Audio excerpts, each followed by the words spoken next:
In my earliest days of evocation, I came to the understanding that communication with spirits would be one-directional, at least until my ability to see and hear spirits was developed. I'd call out to them using barbarous tongues, putting all of my will and trust in their coming, and they would come. I could always feel the shift in the room when they arrived, and sometimes I could even see vague outlines of the spirits, faded in with the shadows and the night. Once the request to the spirit was spoken, my intuition alone guided me. An internal feeling of peace and completion, as well as an automatic releasing of my desire to the spirit, acted as heralds of the spirit's acceptance of the task. If instead anxiety overtook me, and doubt and fear came into me, this would be taken as a clear sign of a problem, at which point I'd have no other choice than to retreat and to try again. Of course, as soon as I learned how to communicate with spirits, that all changed.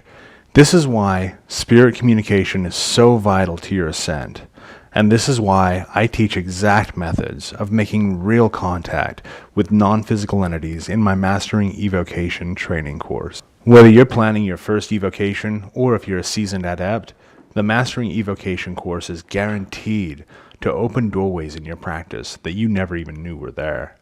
Start watching it at becomealiving.com/masteringevocation.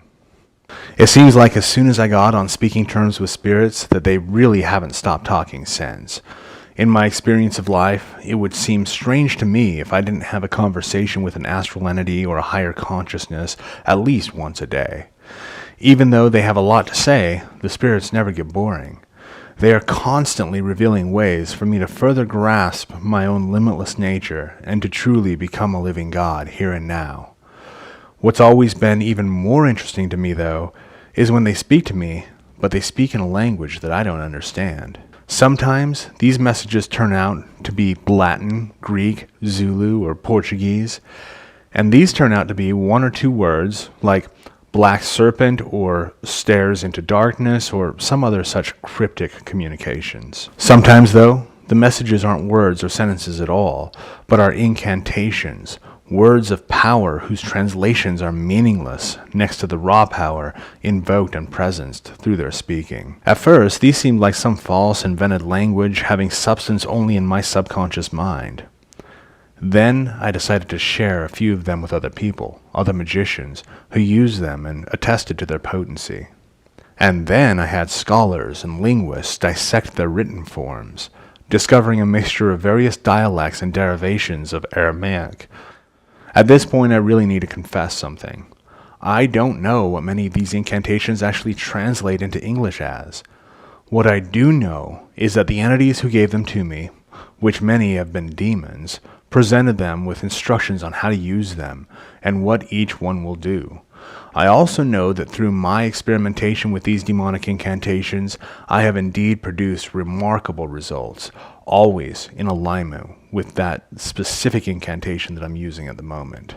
I am convinced, however, that these incantations are doing far more than simply directing the energy and intention of the individual towards a goal. Although I can't say for sure, I wouldn't be surprised if the use of these spoken charms is actually creating a sort of rift in the veil between the worlds. The only way to find out for sure, though, is through continued experimentation.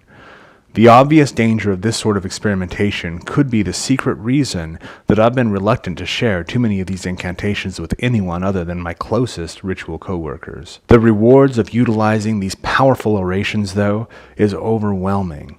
The immediate reward of putting into motion the force of the incantations towards a specific goal is accomplishment enough. But there is the added reward of the discovery of what these things are actually doing that is even more compelling. And so, I want to give you these incantations, these demonic conjurations, for you to use however you see fit.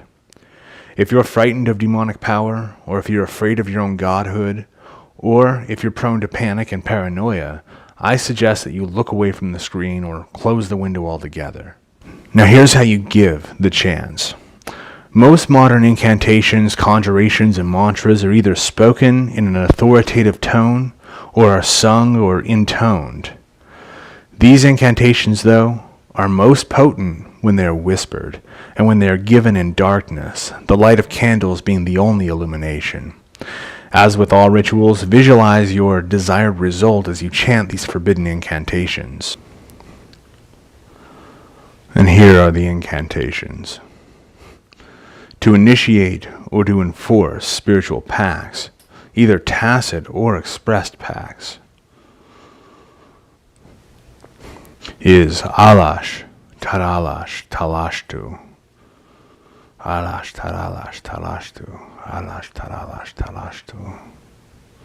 Summoning of all magical powers is Itz'rechel mantantu vespacha kaltamu. Itz ranta mantkala mantatzu beltazu. Vaskalla Itz'rechel kantantu velchatza.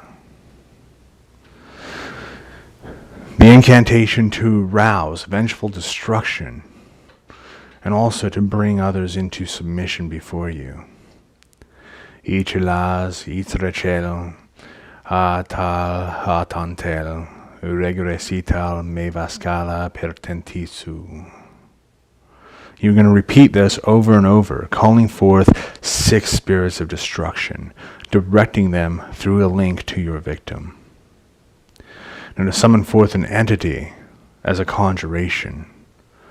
Etsel Mala'kel, Testel Samtanel, Itz Retz Nama'tel, Itz Hel Asta'Rel, Magickal, Satanel.